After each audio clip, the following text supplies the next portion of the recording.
तो नमस्कार, जय हिंद, वंदे मातरम। आप सभी का स्वागत है IAS lifestyle daily current affair analysis में, जिसमें यूपीएससी सीएससी की जो बच्चे प्रिपरेशन करते हैं उनके लिए द हिंदू की जो महत्वपूर्ण एडिटोरियल और इंफॉर्मेशन है उनको अच्छे से समझ में आ जाए, इसलिए हम द हिंदू की जो भी न्यूज होती है, एडिटोरियल होते हैं, जो एग्जाम पॉइंट ऑफ व्यू महत्वपूर्ण रहते हैं, तो उनकी हम चर्चा करते हैं हिंदी में, ताकि जो भी बच्चे यूपीएससी सिविल सर्विस एग्जामिनेशन की प्रिपरेशन कर रहे हैं उनको सारे डाउट क्लियर हो जाएंगे।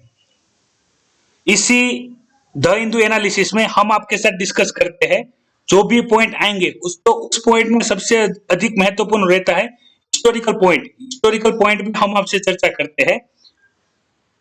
जो भी टॉपिक आपको दिया जाएगा तो उस टॉपिक के लिए जो भी महत्वपूर्ण बातें हैं उसकी हम आपसे चर्चा करते हैं। उसके साथ हम यही जो टॉपिक रहता है तो जीएस के किस पेपर में किस प्रकार से पूछा जा सकता है उसकी हम चर्चा करते हैं। मैं डेली करंट अफेयर एनालिसिस में महत्वपूर्ण क्वेश्चन की भी चर्चा करता हूं, जो एनसीईआरटी या जीएस के सिलेबस से स्टैटिक पोर्शन से आते हैं, और कुछ ऐसी चीजें हैं जो आपको खुद को भी पता होनी चाहिए, तो उसकी भी मैं डिस्कशन करता हूं आपके साथ, ताकि आपकी प्रिपरेशन अच्छे से हो सके। जो भी बच्चे नए हैं उनके लिए ये इंफॉर्मेशन है। यदि आप द हिंदू की पीडीएफ फ्री में डाउनलोड करना चाहते हैं तो आप हमारी ही आईएएस लाइफस्टाइल टेलीग्राम चैनल है जो ज्वाइन कर सकते हैं, जिसके ऊपर एक लिंक पिन की गई है। उस लिंक पे क्लिक करके आप द हिंदू की पीडीएफ फ्री में डाउनलोड कर सकते हैं। आप खुद से भी पढ़ सकते हैं और आप अच्छे से समझ जाए सारे टॉपिक। इसके लिए हम डेली बेस पर द हिंदू के एनालिसिस करते हैं, ताकि कोई भी इंफॉर्मेशन आपसे टूटी ना जाए। और महत्वपूर्ण तो नहीं है लेकिन फिर भी बता देता हूँ शुरुआत में ही, कि आपको कोई भी डाउट हो करंट अफेयर के पोर्शन में तो आप वीडियो के कमेंट बॉक्स में कमेंट कर सकते हैं, इसको आप शेयर कर सकते हैं। और यदि आप नए हैं चैनल में तो आईएएस लाइफस्टाइल यूट्यूब चैनल को सब्सक्राइब कर सकते हैं, ताकि ऐसी इंफॉर्मेटिव वीडियो आपके तक आती रहे। तो शुरुआत करते हैं आज का द हिंदू एनालिसिस। तो 17 अगस्त की जो महत्वपूर्ण न्यूज है उसमें मैं आपको चर्चा करूं तो फ्रंट पेज पे ही एक न्यूज आई है जो सबसे ज्यादा अधिक महत्वपूर्ण है, वो है सलाइवा टेस्ट। अब ये सलाइवा टेस्ट क्या है उसकी मैं इन डिटेल चर्चा कर लेता हूं, ताकि आपको पता चल जाए सलाइवा टेस्ट है क्या। तो सलाइवा टेस्ट में आप समझ लीजिए, सबसे पहले जो है सलाइवा टेस्ट की जो हम बात करते हैं वो है कोरोना वायरस की टेस्टिंग मेथड में। तो आपको पता होगा जैसे स्वैब टेस्ट है, रैपिड टेस्ट है, वैसे ही ये सलाइवा टेस्ट है जो नया अपडेट आया है यूएस एफडीए के द्वारा। तो जो US food and drug administration है उन्होंने जो सलाइवा टेस्ट है तो उसके लिए किट डेवलप की है, जिसकी बेस से आप क्या कर सकते हैं कि भाई अपनी मुंह की जो सलाइवा है, ठीक है, उस सलाइवा से ही उसका ही इस्तेमाल करके आप सीधा टेस्ट कर सकते हैं और वहां पे आपको सीधा ही रिजल्ट मिल जाएगा। यानी सबसे महत्वपूर्ण चीज ये आसान है। आपको ये पास सिर्फ जो सलाइवा टेस्टिंग किट हो वो किट होनी चाहिए। आपको मुंह से सलाइवा लेना है, उस पर रखना है, वो पॉजिटिव है कि नहीं है, कोरोना वायरस पॉजिटिव है कि नहीं है, आपको तुरंत इंडिकेशन मिल जाएगा। इसमें कोई टेक्नीशियन की जरूरत नहीं है। सबसे महत्वपूर्ण बात, ये कम खर्चाल है, ठीक है। हम कंपैरिजन देखें, जो भी हम इस्तेमाल करते हैं स्वैब टेस्ट, इसमें हम आरटीपीसीआर यानी reverse transcription polymer chain reaction द्वारा जो टेस्ट करते हैं, तो कई बार क्या होता है ये टेस्ट करने के बावजूद भी ये टेस्ट पॉजिटिव आती नहीं है। इसकी ये सबसे महत्वपूर्ण बात है, ठीक है। एक तो ये लेंथी है, कैसे, तो हम जो वायरस रहेंगे कोरोना वायरस, तो कोरोना वायरस से हम क्या करते हैं, कोरोना वायरस से हम उनके पहले क्या निकालते हैं, हम उनके पहले निकालते हैं आरएनए, ठीक है। हम निकालते हैं आरएनए, फिर उसको क्या करते हैं, उसको कन्वर्ट करते हैं डीएनए में। हम उसको कन्वर्ट करते हैं डीएनए में, तो इस प्रोसेस को क्या कहते हैं, रिवर्स ट्रांसक्रिप्शन, ठीक है। इस प्रोसेस को कहते हैं रिवर्स ट्रांसक्रिप्शन। फिर इसको हम पॉलीमरेज चेन रिएक्शन के द्वारा प्रोसेस करके, एम्पलीफाई करके, फिर इसमें से टेस्ट करते हैं कि इसमें कोरोना वायरस प्रेजेंट है कि नहीं। तो ये जो सारी सिस्टम है ये लेंथी सिस्टम है, इसमें टाइम भी ज्यादा लगता है, इसमें खर्चा भी ज्यादा आता है और रिजल्ट की भी गारंटी कम रहती है, ठीक है। तो इसके कंपैरिजन में हम क्या करते थे, हम रैपिड टेस्ट करते थे। इस रैपिड टेस्ट के अंदर हम क्या डिस्कस करते थे, रैपिड टेस्ट के अंदर हम उनकी एंटीबॉडी चेक करते थे। उसमें हम रैपिड टेस्ट की जो बात करें तो रैपिड टेस्ट के अंदर सबसे महत्वपूर्ण रहती है एंटीबॉडी, वो है आईजीजी और आईजीएम। तो यही रैपिड टेस्ट में चेक करते हैं। याद रखें, जब से कोरोना वायरस की जितनी भी अपडेट आती है, तो उन सारी अपडेट में हम डिस्कशन करते हैं, कंपैरिजन करते हैं, टेस्टिंग की हो, चाहे सिम्टम्स की हो, चाहे कोई रिसर्च की हो, तो वो सारी जितनी भी इंफॉर्मेशन है उसकी हम इन डिटेल चर्चा करते हैं, ताकि कोई भी इंफॉर्मेशन आपसे छूटी ना जाए।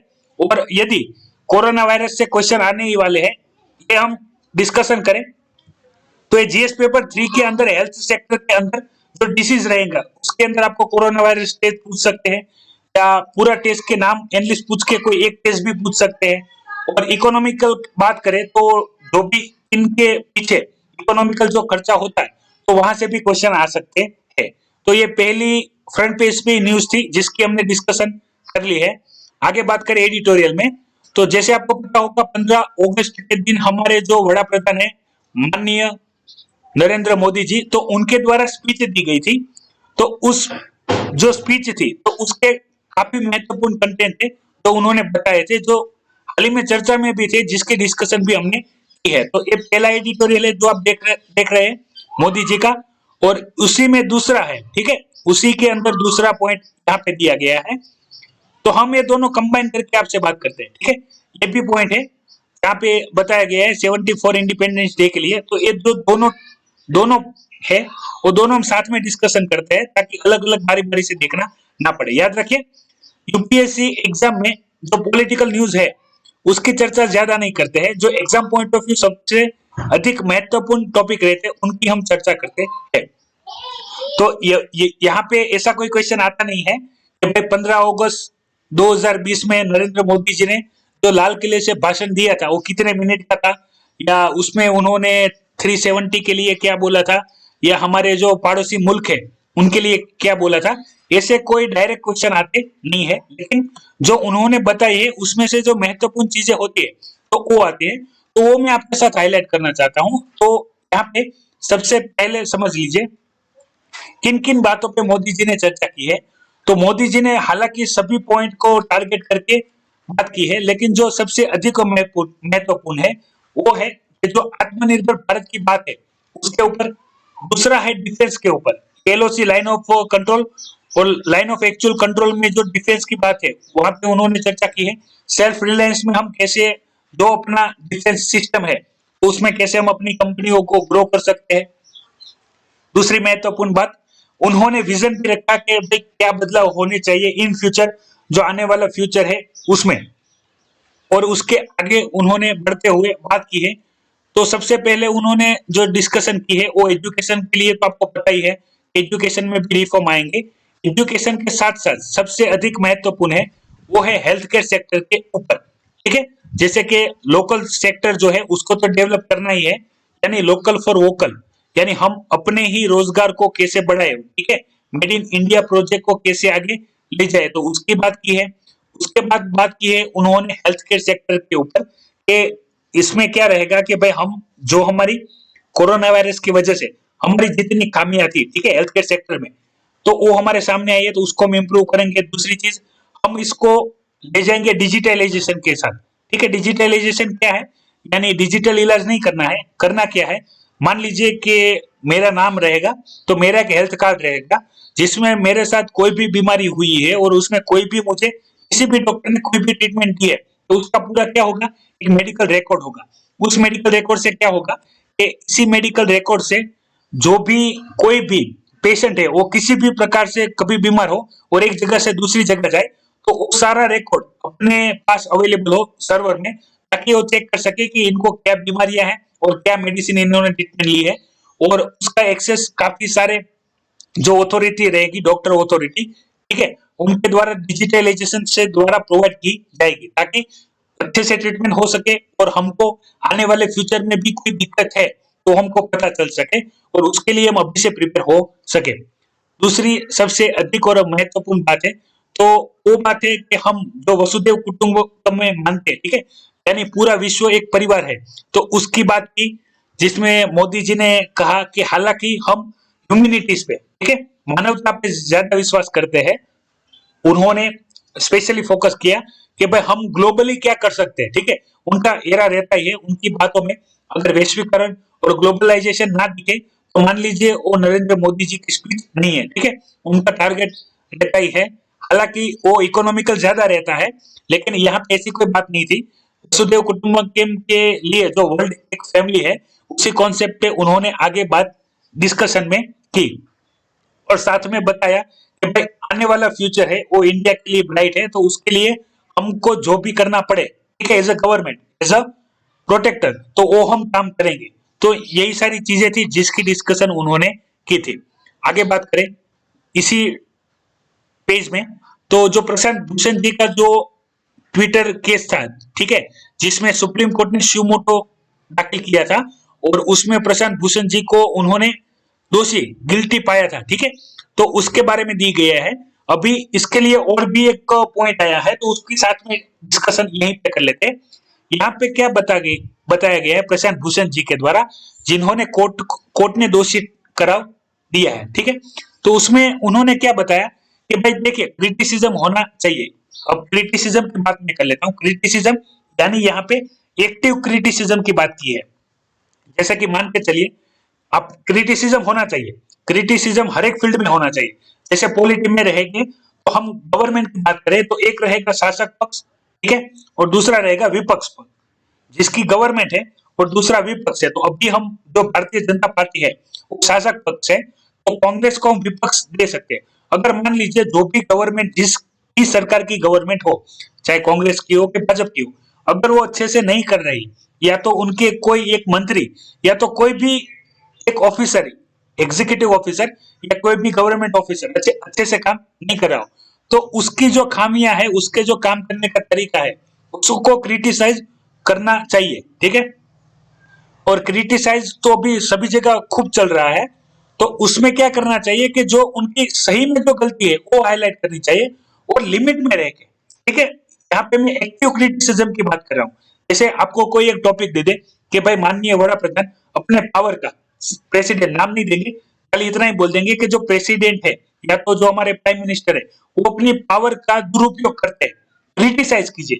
यानी ऐसे क्वेश्चन आपको पॉलिटी के अंदर पूछे जाए, जीएस पेपर टू के अंदर, तो आपको क्या करना है, एक्टिव क्रिटिसिज्म के द्वारा उनको क्रिटिसाइज करना है कि ऐसा कोई इंसिडेंस करंट में आया हो कि जिसमें हमारे प्रेसिडेंट या प्राइम मिनिस्टर ने अपने पावर का गलत उपयोग किया है, तो वो हमको हाईलाइट करना है, ठीक है। अब उनको ये नहीं करना है कि वो अपनी पर्सनल लाइफ में क्या ज्यादा कर रहे हैं जो हमको भा नहीं रहा है। तो यहाँ पे बोला क्या गया है प्रशांत भूषण जी के द्वारा, तो पूरा टॉपिक समझ लीजिए। तो जो चीफ जस्टिस ऑफ इंडिया थे, तो उनके द्वारा एक 50 लाख की जो बाइक थी, ठीक है, वो खरीदी गई थी, और ट्विटर पे उनकी क्या की गई थी, पिक्चर पोस्ट की गई थी ट्विटर पे। तो उनकी पोस्ट पे जय प्रशांत भूषण जी ने क्या किया था, कमेंट किया था, ठीक है। तो वो कमेंट को ध्यान में रखते हुए उन्होंने जो किया था, कमेंट इस प्रकार से किया था कि भाई ये जो चीफ जस्टिस ऑफ इंडिया है, इन्होंने अपना जो डिग्निटी है या इंटेग्रिटी है, यानी इनका जो कार्य है वो ठीक से नहीं किया है, यानी उन्होंने करप्शन का साथ दिया है। किसी भी पॉलिटिकल लीडर का कोई केस होगा जो इन्होंने क्लोज करने में मदद की होगी, और उनके पैसे जो आए होंगे, यानी जो ब्लैक मनी होगी, उससे कार खरीदी होगी। यानी ये क्या हो गया, क्रिटिसिज्म होना चाहिए, कोई मना नहीं करता, एक्टिव क्रिटिसिज्म से कोई मना नहीं करेगा। लेकिन ये क्या हो गया, ये जो अपनी जुडिशरी सिस्टम है जिसमें सुप्रीम कोर्ट सर्वोच्च है, तो उसकी कार्यप्रणाली पे क्या कर रहे हैं, ये क्वेश्चन मार्क कर रहे हैं। तो इससे क्या होगा कि बाकी जो आम पब्लिक है वो क्या सोचेगी, वो सोचेगी कि भाई इतना बड़ा जो वकील है प्रशांत भूषण जी, अपने बात करें तो वकीलों में सबसे जाने माने वकील है, जो सुप्रीम कोर्ट में केस लड़ते हैं, अगर वही बोलेंगे कि भाई जो चीफ जस्टिस ऑफ इंडिया है, ठीक है, वो अपना जो रोल है, अपना जो प्रामाणिकता है, जो अपनी सत्यनिष्ठा है, उससे काम नहीं कर रहे, तो बाकी पब्लिक जो है, जो देखने नहीं जा रही है, वो तो खाली इनके इस ओपिनियन पे ही ध्यान फोकस करेगी, ठीक है। तो इस वजह से उनपे सुमोटो डाला गया और कंटेम्प्ट ऑफ कोर्ट गिना गया। अभी हमने इन डिटेल डिस्कशन की थी कि कंटेम्प्ट ऑफ कोर्ट क्या है, तो उसमें दो प्रकार के रहते हैं, एक रहता है सिविल कंटेम्प्ट ऑफ कोर्ट और दूसरा रहता है क्रिमिनल कंटेम्प्ट ऑफ कोर्ट। अभी मान लीजिए दोनों में डिफरेंस क्या है, जो भी अपनी जितनी भी जो सुप्रीम कोर्ट है या हाई कोर्ट है, उन्होंने जो भी फैसला दिया है, अगर उसकी मान्यता नहीं करता है, यानी कोई भी एक पक्ष है जो अपना न्याय लेने के लिए हाई कोर्ट या सुप्रीम कोर्ट जाता है, और वहां पे वो केस जीत जाता है और हाईकोर्ट और सुप्रीम कोर्ट के द्वारा जो भी डिसीजन दिया गया है वो सामने वाली जो पार्टी है वो मानती नहीं है, और ये जो फर्स्ट पार्टी वो फिर से कोर्ट में कहे कि भाई आपने जो ऑर्डर दिया है ये मान नहीं रहे, तो इस प्रकार के जो कंटेम्प्ट रहेगा उसको कहेंगे सिविल कंटेम्प्ट। और दूसरा रहेगा क्रिमिनल कंटेम्प्ट। तो क्रिमिनल कंटेम्प्ट में क्या होगा कि जो प्रोसीजर होती है, कोर्ट की प्रोसीजर होती है, तो उसमें बाधा डाल दी जाए।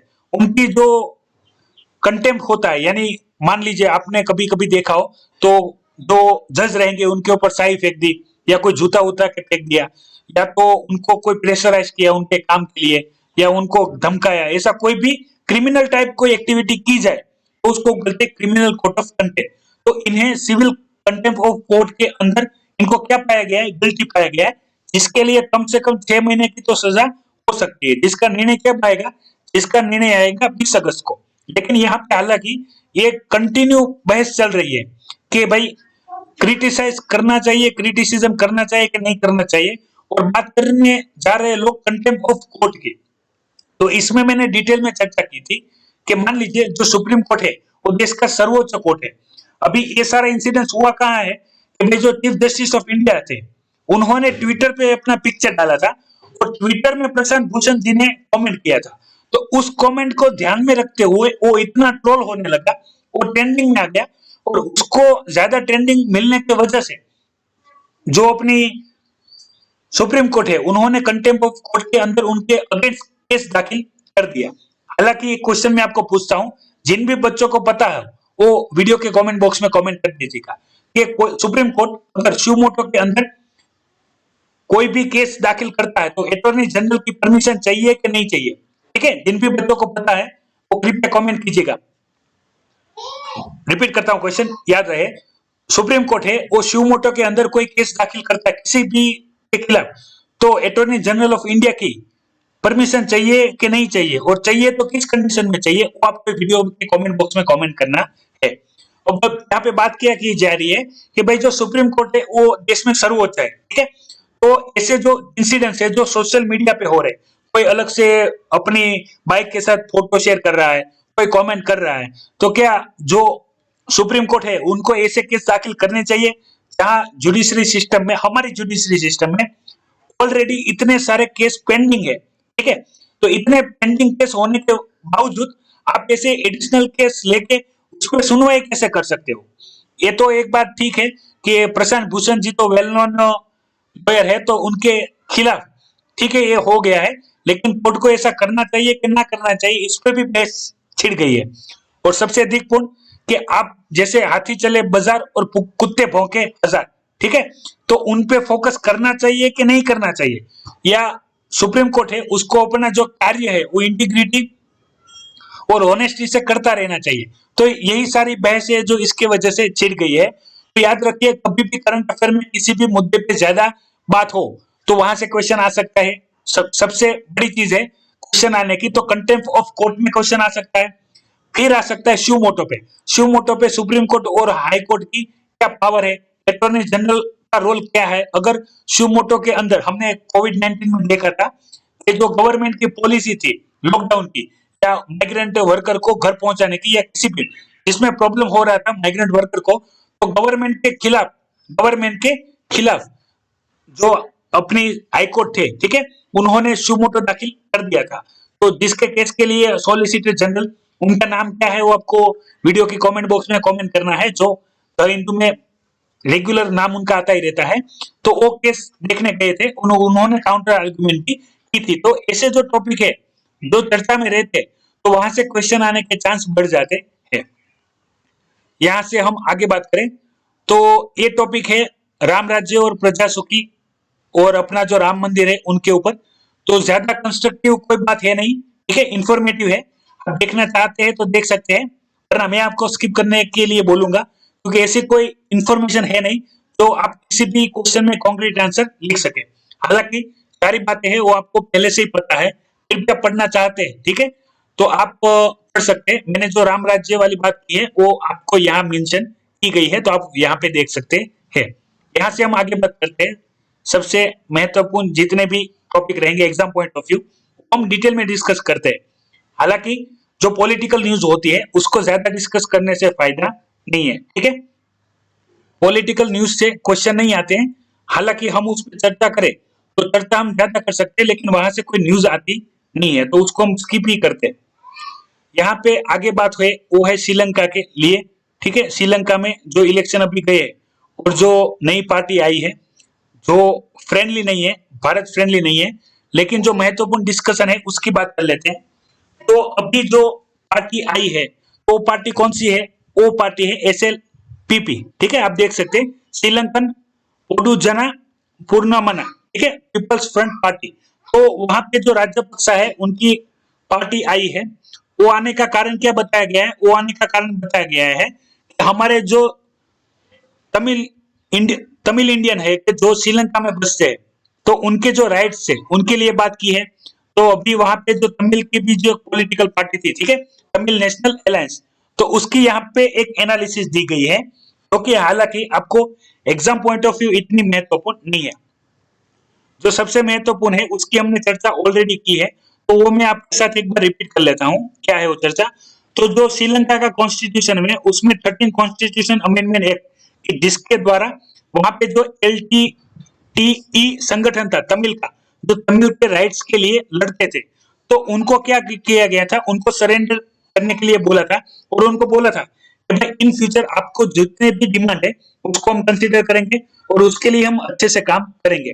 जो अभी पार्टी जो आई है SLPP, ठीक है, पीपल्स फ्रंट पार्टी आई है, उसका मेन रीजन भी यही है क्योंकि उन्होंने तमिल के जो राइट्स है वो राइट्स दिलवाने के लिए, उनके साथ आगे बढ़ाने के लिए, उनके अच्छे पॉलिटिकल प्रेजेंस के लिए उनको क्या किया था? प्रॉमिस किया था, इसलिए पार्टी जीती है।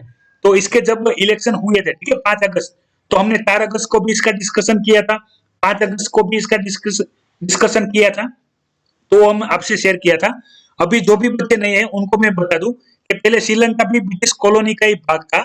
तो हमारे जो साउथ है, ठीक है, अभी जो चेन्नई वाला एरिया है, तमिलनाडु वाला जो एरिया है, तो वहां से तमिल्स को श्रीलंका लेके गए थे वो लोग, और फिर वहां पे जो नॉर्थ ईस्ट एरिया है, ठीक है, नॉर्थ ईस्ट एरिया, वहां पे ऑलरेडी तमिल्स रहते थे। वहां पे जो उनकी जितनी भी डिमांड थी या उनके जितने राइट्स थे वहां पे कोई फोकस करता नहीं था, वो वहां पे माइनॉरिटी थी, ठीक है। तो वो माइनॉरिटी के जितने भी प्रॉब्लम थे उनके लड़ने के लिए, तमिल्स के राइट के लिए जो LTTE थे उनका गठन हुआ, उनके राइट के लिए।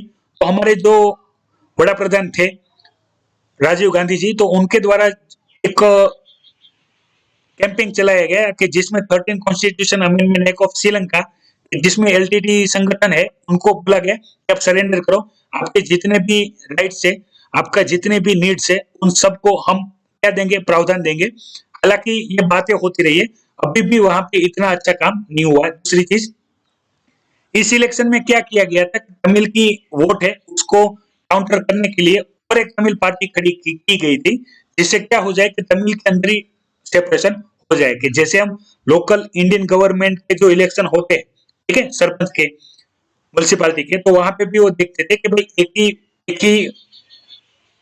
एक ही जो कम्युनिटी के लोग हैं उनको सेपरेट करने के लिए एक ही कम्युनिटी से 2 लोग खड़े कर देते थे ताकि वोट बढ़ जाए, कोई किसी की मेजोरिटी ना आए और जो एक बाकी पक्ष है वो जीत जाए।